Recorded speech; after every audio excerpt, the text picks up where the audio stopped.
Mounting public pressure is forcing companies around the world to free whales who are currently in captivity. But even if they do, these animals often cannot survive in the wild. That's why one organization is looking to create a retirement home of sorts for whales, and it will likely be built right here in Canada. Joining us is the executive director of the Whale Sanctuary Project, Charles Vinick. Good to have you with us this morning.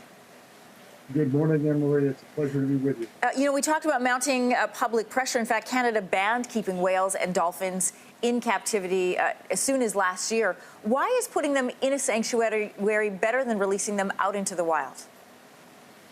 Well, there are more than 3,000 whales and dolphins in captivity around the world, and most of these animals do not have the survival skills to survive in the wild.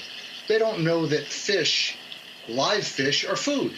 They're used to being fed frozen fish. They don't have the survival skills, and they've been separated from their families. And cetaceans like orcas live in a family their whole lives, and they depend on that family for survival, for food, for socialization, and they would need a family in the wild, and they're in artificial families in captivity, and they're suffering greatly. Charles, how would it work if the sanctuary is in an open body of water in the ocean? How do you contain the whales? How do you make sure they don't swim off into the wild? Well, picture in your mind's eye a cove, maybe 40 hectares, roughly a half a square kilometer, and we would net off the mouth of that cove so that the whales can't swim out. But we're giving them an area more than 300 times as large as the largest tank anywhere in captivity. So it's trying to provide an environment that's as close as possible to their natural habitat. Your organization is currently looking at 4 sites around the world, 3 of which, we are proud to say, are here in Canada, 2 in Nova Scotia, 1 in BC. Why were these areas chosen for your shortlist?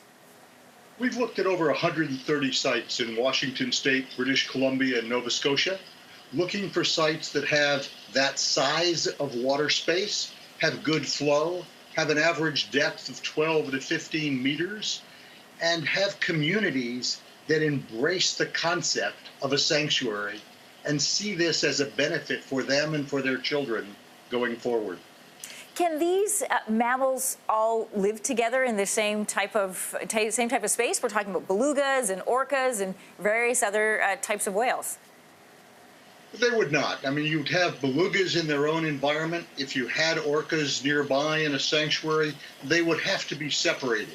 Even within a species like belugas, some of the animals may need to have separate spaces. They don't all necessarily get along. And you have to take it one step at a time. You'd start with a few animals. They all need a companion animal and build it from there. Do we know how whales in captivity would react to being taken away from human interaction and being put into a larger space? Well, we certainly have experience. I had the great privilege of taking Free Willy, the Free Willy whale Keiko, back to Iceland, working with him for 4 years in his native waters of Iceland as we tried to reintroduce him to the wild. So we have a great deal of experience with moving whales from captive environments to a more open environment. But in this case, what we know is that more space, greater health, a vigorous environment for them improves their health, and we've seen in every instance that they get stronger, healthier, and more vibrant. What would the cost be for a project like this? Roughly $12 to $15 million in capital cost and probably an operating cost of $2.5 million a year. All of this will be philanthropically raised. We're not looking for any government funding. We're looking to bring this kind of capital and engagement into the community. Charles Vinick, it is a fascinating idea. We will wait to see if it does in fact land here in Canada. Thanks for sharing your experiences with us today. Thank you very much. If you would like to donate to the Whale Sanctuary or learn more about it, you can find those details on our website, yourmorning.ca.